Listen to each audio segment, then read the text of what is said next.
To be honest, this was a really tricky and strange question that anyone has ever asked me in an interview. If I would look back and contemplate the two mistakes that I've made in my whole career, I think the first one, underestimating myself, and the second one, without planning, directly jumping into action. You don't believe that when I entered into college, it was era of vibe coding. I was also super excited. I was vibe coding eagerly and getting code out of the ChatGPT and creating application.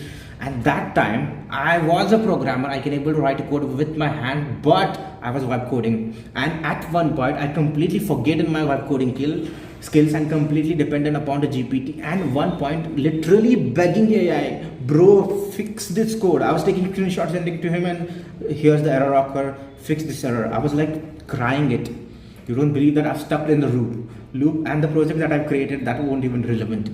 I think that point I was completely underestimated my whole debugging skill.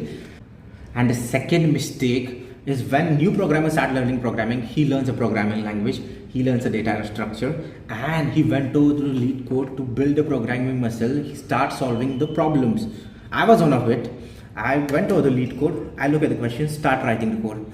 I never write it down, what is the problem statement, what is input, what kind of output that required, and these are the conditions that we have.